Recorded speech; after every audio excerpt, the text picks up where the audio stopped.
My guest today is Heather. She's from Lafayette, California. Harriet the Spy is her favorite character, and she loves chocolate cake.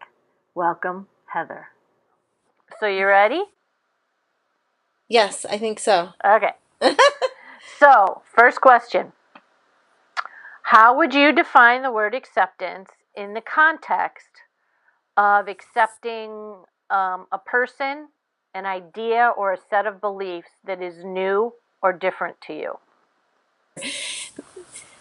Defining acceptance to me is like it's just little moments of aiming for longer than moments, but um, starting with self-acceptance and basically knowing where I end and others begin, and like knowing my boundaries has been really helpful to me in allowing other people to be who they are. Exactly. And I don't always understand it. That's their thing. And you've touched on this issue that's very important, which is that acceptance does not equal agreement, which I think is Yes. confusing for a lot of people. So I appreciate you clarifying that. That's great. Yeah. Now, how do you practice this in your daily life? Well, this is how I feel, and I'm going to love myself exactly in this moment where I am. And when I can do that, I'm practicing self acceptance, and that helps me to have compassion for other people. All those things, yoga, meditation, like this tapping thing, and then, doing my art, those are all ways that help me to express, feel okay about myself, where I am at. And it really then has this ripple effect towards, I can then extend compassion to other people in my life and have moments of acceptance of them. So then, if Yes. we combine your first two answers and we say that is your definition of active acceptance, then Hmm. what is a creative expression, poem, song, dance, painting, whatever, that symbolizes active acceptance to you, and why? Why does it symbolize active acceptance to you?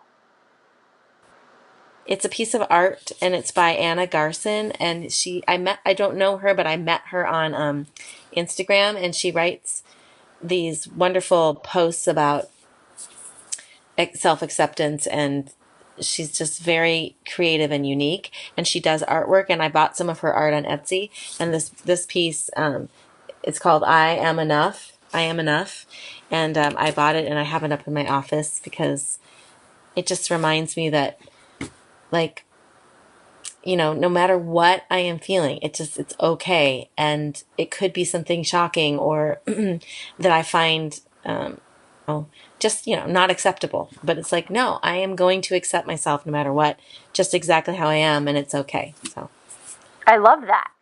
So it's so inspiring. speaking of which, let's talk about what you're doing on Instagram. I'm doing a project where I'm illustrating my research for my novel. So I'm writing a historical fiction novel, my first novel that I've ever written, and it takes place in the 1800s, and the conflict between Native Americans who were already here and all the people, the white settlers that came in. But studying that and in preparing for my characters' lives and my novel has made it very much more real for me, and it has to do with figuring out how to accept this history that's not acceptable. So it feels so important, and I'm really happy to have the chance to research it and learn about it and share it via artwork and on my Instagram account. So it's making me feel like less alone with it and supported. And kudos to you for delving into what I'm guessing is an uncomfortable area where you're going to have to practice Thank you. acceptance, right? Because you've got to Yeah, stay in it. So good for exactly. you. Thank you. Thank you for doing this interview. Is there anything else you want to share? I just thank you for raising this topic because it really made me have a conversation with myself and with you, but you didn't know it as I prepared for this because I really there's so many ways, things that are hard to accept, and for so many people.